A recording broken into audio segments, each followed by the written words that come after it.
चलिए डिस्कस करते हैं for rest of the card in UFC 281 we have women's strawweight championship Carla Esparza versus Weili Zhang. UFC का women's strawweight division काफ़ी interesting रहा है।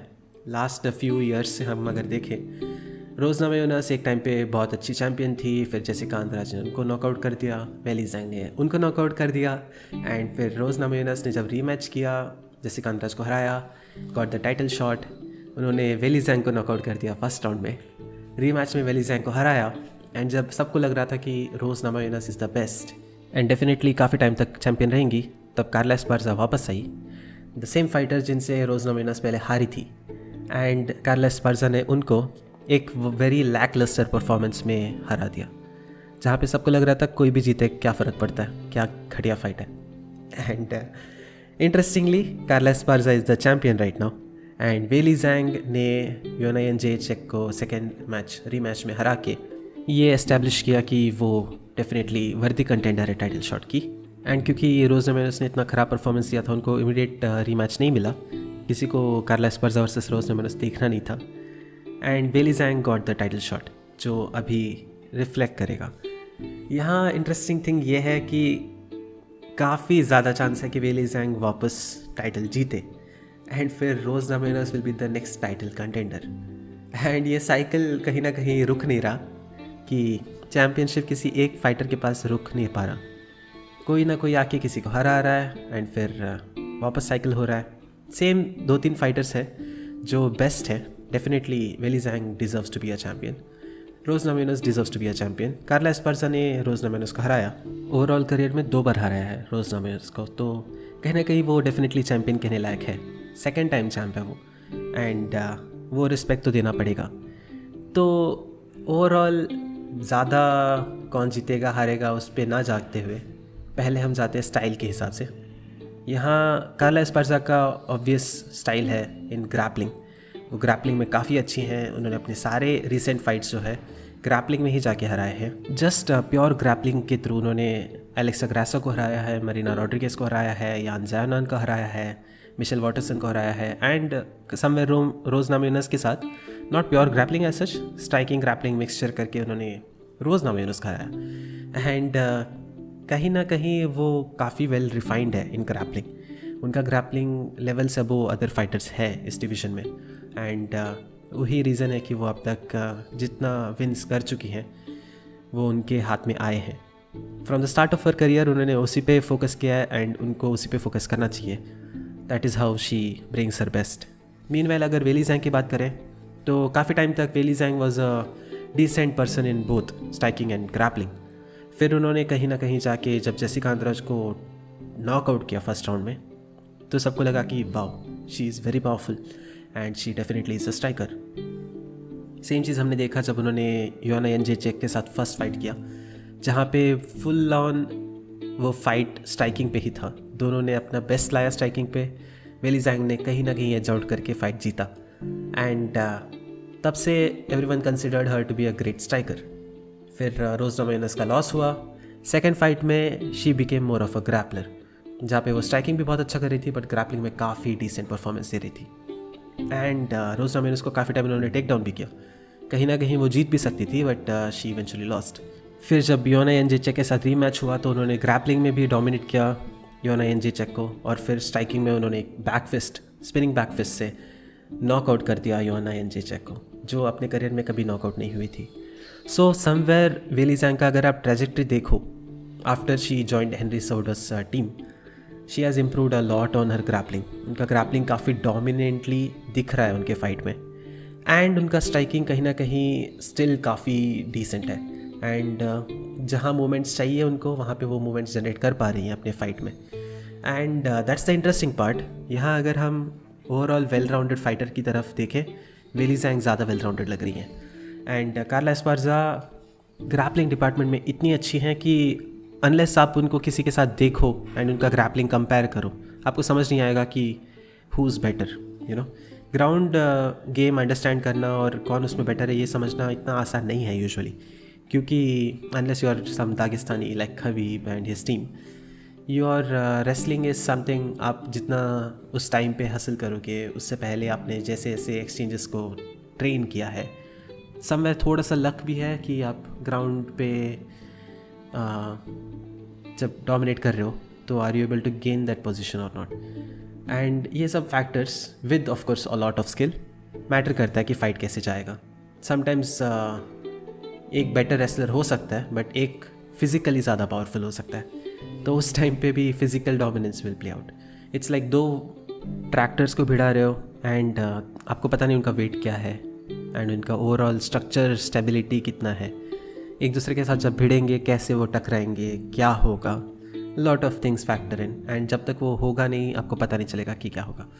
And यहाँ पे फिज़िकल डोमिनेंस वाइज मुझे लगता है कि वेली ज़ैंग थोड़ी ज़्यादा डोमिनेट है ओवरऑल। उन्होंने फ्रांसिस इंगानू को उठाया recently, which was crazy, and definitely that will help. Striking में भी वेली ज़ैंग इज़ बेटर, एंड अगर स्ट्राइकिंग डिपार्टमेंट में वो फाइट को स्टैंडिंग रख पाती है तो कार्ला एस्पार्जा को बहुत गंदी तरह से वो हर्ट कर सकती है। But of course Carla Esparza is very skills wrestling wise I think उन्होंने काफ़ी टाइम से उसको कंसिस्टेंटली डेवलप करके रखा है, तो वो कहीं पे वर्कआउट करेगा उनके तरफ। एंड आई थिंक स्ट्राइक्स को अवॉइड करने में भी वो हेल्प करेगा। कार्ला एस्पार्जा अगर फाइट को डोमिनेट करके फर्स्ट 2 राउंड्स में ग्राउंड में ले जा सकती हैं तो I can even see a finish कि Carla Esparza finishes Weili Zhang, very much possible. तो वेली ज़ैंग डेफिनेटली ट्राई करेंगे कि इनिशियल राउंड्स में थोड़ा डिस्टेंस मेंटेन करें, स्ट्राइकिंग करें, एंड हर्ट करने के बाद अगर उनको थोड़े एक्सचेंजेस में जाना है तो वो ट्राई करेंगे कि जाए। मुझे लगता है कि वेली ज़ैंग को रेसलिंग डिफेंस पे ही काम करना चाहिए इस फाइट में, एंड वो वही करेंगी। एंड जब ज़रूरत पड़े स्ट्राइक करके, लैंड करके, हर्ट करके शायद कार्ला एस्पार्जा को फिनिश करने का उनका स्ट्रैटेजी रहेगा। मीनवाइल कार्ला एस्पार्जा को 5 राउंड्स तक वेली ज़ैंग को डोमिनेट करके, टायर आउट करके हराने का प्लान रखना चाहिए। अगर उससे पहले TKO मिल जाए तो ग्रेट, एंड अगर ना मिले तो she has to go had do the same. And somewhere Carla Esparza का मुझे लगता है कि डिसीजन विन होने का चांसेस ज़्यादा है, वाइल वेली ज़ैंग का डिसीजन विन भी हो सकता है, फिनिश भी हो सकता है। इट ऑल डिपेंड्स कि हाउ द फाइट गोज़। तो if I have to make one prediction, मुझे लगता है कि just when I visualize the fight Weili Zhang seems better in a lot of places. मैंने कार्ला एस्पार्जा को काफ़ी time ऐसे पिक नहीं भी किया है, and that's main reason being कि उनका स्ट्राइकिंग इतना दिखता नहीं है, स्ट्राइकिंग में उतना वो डोमिनेंट है नहीं। एंड वेली ज़ैंग जैसे फाइटर के अगेंस्ट अगर वो वीक स्ट्राइकिंग भी दिखाए तो Weili Zhang will just take the shots, वो शॉट्स लेंगी एंड अपने शॉट्स मारेंगी। एंड ऐसे एक्सचेंजेस में it's never too wise to fight, उनको ग्राउंड में ही ले जाना होगा। एंड ग्राउंड में अगर वेली ज़ैंग का ट्रेनिंग अच्छे से जा रहा है तो मुझे लगता है कि वो स्टफ़ करके टेक डाउन्स को वापस स्ट्राइकिंग में फ़ाइट को लेकर आ पाएंगी। And this is recipe for Weili Zhang to win.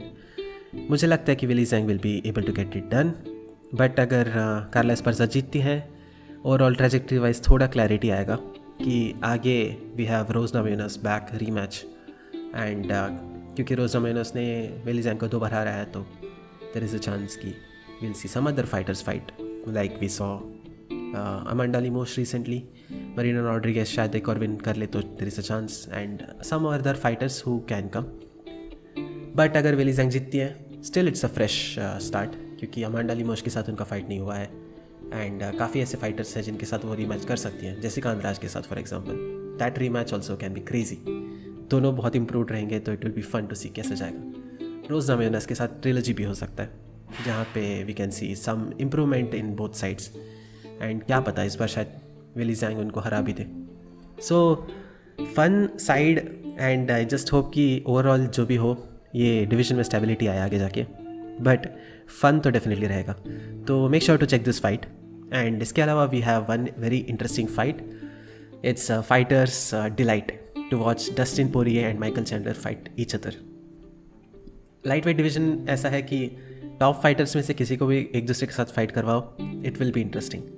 And Dustin Poirier, Michael Chandler दोनों काफ़ी अच्छे स्ट्राइकर्स हैं जिनके पास डिसेंट ग्राउंड गेम है। चैंडलर शायद ग्राउंड गेम में थोड़े बेटर है overall, but Dustin Poirier boxing में I think one of the best है। He could be one of the best boxers in the UFC। Max Holloway says that he is the best boxer in the UFC, and Dustin ने उनको 2 बार हराया है। So somewhere you can figure out what that means. Dustin Poirier of course Khabib वाले loss से पहले interim champion थे, Max Holloway को हराया था, काफ़ी रेज्यूमे वाइज स्ट्रॉन्ग थे, काफ़ी ग्रेट विन्स थे उनके। देन लॉस के बाद अगेन डैन हुकर को हरा के उन्होंने अपना एस्टेब्लिश किया कि is very good. Conor McGregor को 2 बार हराया, which is one of the best things he did for the sport in some form. उनका काफ़ी नाम बढ़ा उसके बाद। एंड फिर चार्ल्स ओलिवेरा के साथ फर्स्ट राउंड में उन्होंने चार्ल्स ओलिवेरा को हर्ट किया था and eventually lost, but somewhere उन्होंने काफ़ी टाइम दिया है अपने आप को to recover from that.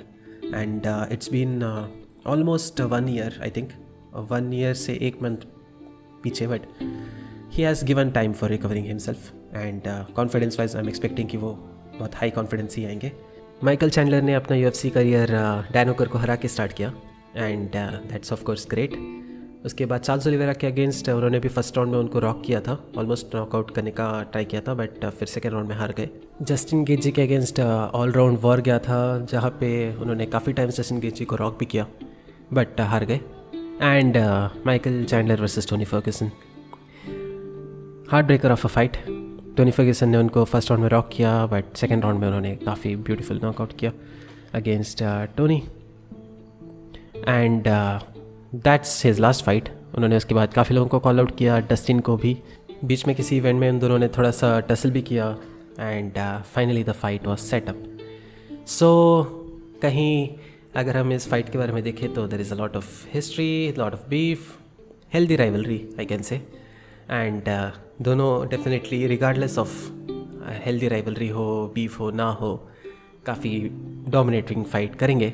And definite एक फ़ाइट अगर मैं बोलूँ जो फायर क्रैकर्स लेकर आएगा वो ये है, जो भी ये जीते वो ना सिर्फ दूसरे का शाइन लेंगे but I think automatically next contender बन जाएंगे for the title shot against Islam Makhachev. Of course Islam Alexander Volkanovski के साथ फाइट करना चाह रहे हैं एंड UFC भी लग रहा है कि वहीं जाएंगी, बट उसके बाद इमीडिएटली जो नेक्स्ट टाइटल कंटेंडर होंगे मुझे लगता है यही होंगे। If I had to pick one fighter जो मुझे लगता है कि जीतेंगे, मुझे लगता है कि डस्टिन पोरिये डिज़र्व्स दैट शाइन, कि इन्होंने अब तक जो किया है उसके हिसाब से वो बॉक्सिंग में अपना डोमिनेशन दिखा पाएंगे एंड इवेंचुअली फ़ाइट को जीतेंगे। But there is a chance कि ग्रैपलिंग में जाके फ़ाइट कहीं पे कॉम्प्लिकेट हो जाए एंड फिर माइकल चैंडलर कहीं से सबमिशन पुल ऑफ कर ले या क्या पता नॉकआउट भी पुल ऑफ कर ले, कुछ भी हो सकता है।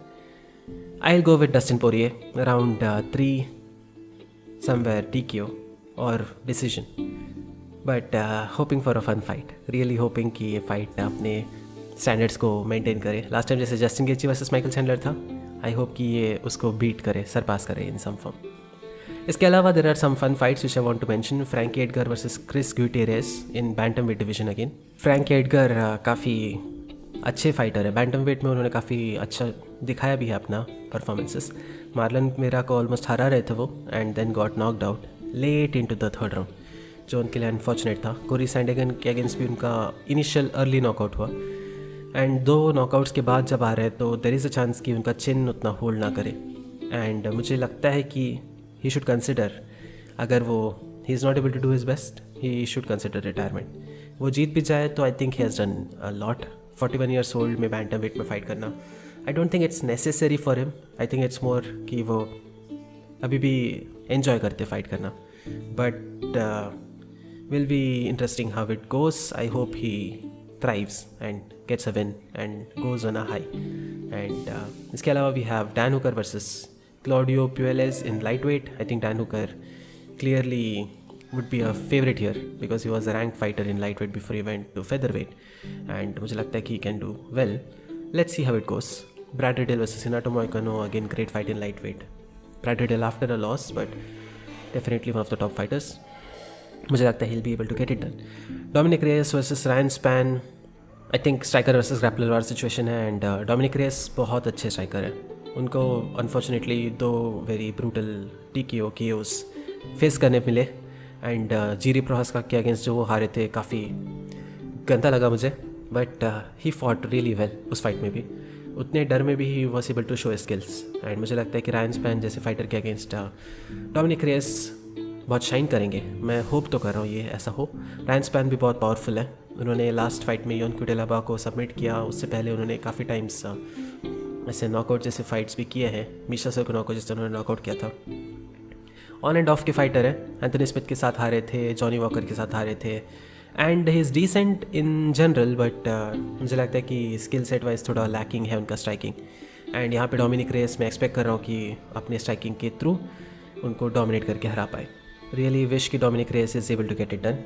We have Molly McCann versus Erin Blanchfield, two great fighters. Molly McCann always brings the show and काफ़ी अच्छे हाई से वो निकल रही है since her last 2 wins.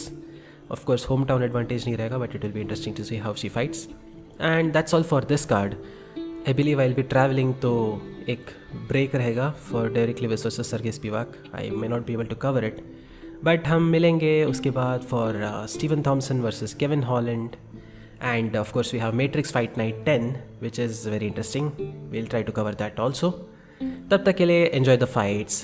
Take care. Bye.